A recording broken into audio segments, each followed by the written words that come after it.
सांसारिक तौर से अगर कहा जाए तो मुझे एक बात बहुत अटपटी लगती है हमारे समाज की, कि जब लड़की बहुत समझदार हो जाती है कि वो अच्छी समझदार हो गई है तो कहते हैं इसकी शादी कर दो।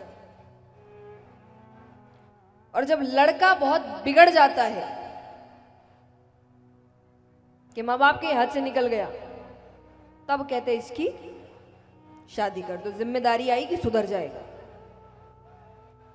तो वो अपना घर बार छोड़कर किसी को सुधारने आ रही है,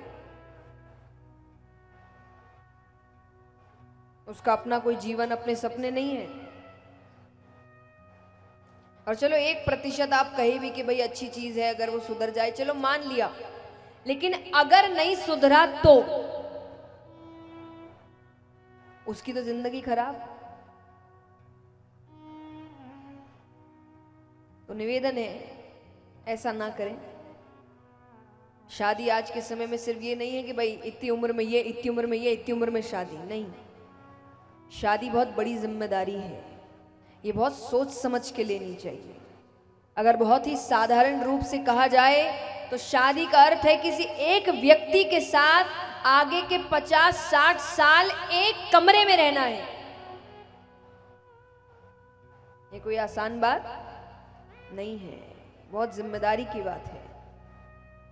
तो ये फैसला तो जब दोनों समझदार हैं, कि दोनों समझदार है, योग्य है, काबिल है और राजी है, तब शादी करनी चाहिए। तो भगवान यहाँ कह रहे हैं कि मैं तो बड़ा हो गया हूं, मैं गैया चराने जाऊंगा। यशोदा मैया बार बार कह रहे अभी कहां बड़ा हो गया, क्यों जबरदस्ती जाएगा, थक जाएगा। भगवान ने जिद पकड़ ली, मुझे तो जाना है। मैया ने कहा ठीक है, पर जूतियां पहनकर जाना, कांटे चुभ जाएंगे, जंगल का रास्ता है। भगवान कहते हैं मैं जूतियां पहनूंगा तो सारी गैयाओं के लिए जूतियां बनवा। यशोदा मैया ने कहने कहने में कह दिया, अरे पशु भी कभी जूतियां पहने। पशु कहते ही भगवान रोने लग गए। भगवान कहते उसको पशु मत कहना, वो सिर्फ पशु नहीं है। आज उसको माता का स्थान ऐसे ही नहीं दिया गया। आज माँ के दूध के बाद अगर किसी का दूध सबसे ज्यादा गुणकारी माना जाता है वो गैया का है। और भगवान का एक नाम है गोपाल, गैयाओं को पालने वाला। भगवान कहते मैं रक्षा नहीं करूंगा तो कोई और कैसे करेगा। गैया की हर चीज उपयोगी है, हर चीज उपयोगी है।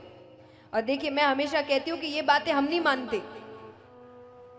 हमारी एक आदत है, हम अपनी चीजों पर तब तक भरोसा नहीं कर देते जब तक विदेश ठप्पा नहीं लगा देता। जिस दिन विदेश ने कह दिया उस दिन मान जाएंगे, ये बोल के कि उनकी खोज है। अभी किसी देश ने प्लेट्स बनाई पत्तों से, तो जो पत्तल हमारे यहां होते हैं, तो पत्तों से प्लेट्स बनाई और फिर जब उसका प्रमोशन किया जा रहा है, ऐड की जा रही है, तो कहा जा रहा है कि बहुत समय से हमने मेहनत करके, एक्सपेरिमेंट करके दुनिया की सबसे इको फ्रेंडली प्लेट्स बनाई है। और यहाँ के लोग भी तालियां बजा रहे, अरे वाह क्या बात क्या बात। हम बोले आपके मंदिरों में जो पत्तलों पे भोजन मिलता था वो नहीं दिखा आज तक। तो अपनी चीजों पर भरोसा नहीं करते, अपनी चीजों पर हंसते हैं, लेकिन वो उन चीजों पर पूरा एक्सपेरिमेंट कर रहे हैं, काम कर रहे हैं।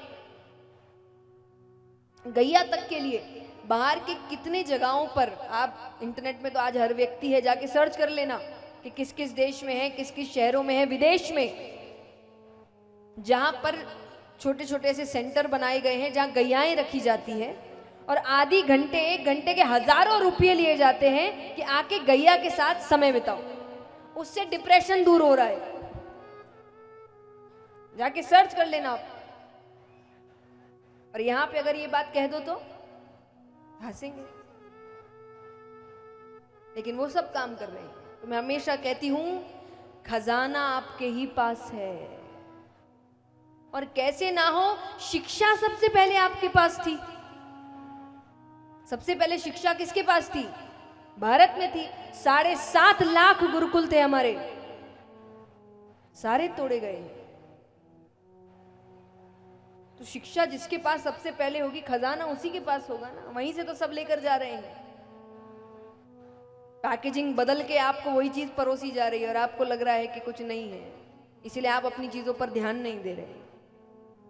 अपनी चीजों पर ध्यान देना शुरू करिए, सब कुछ आपके ही पास है।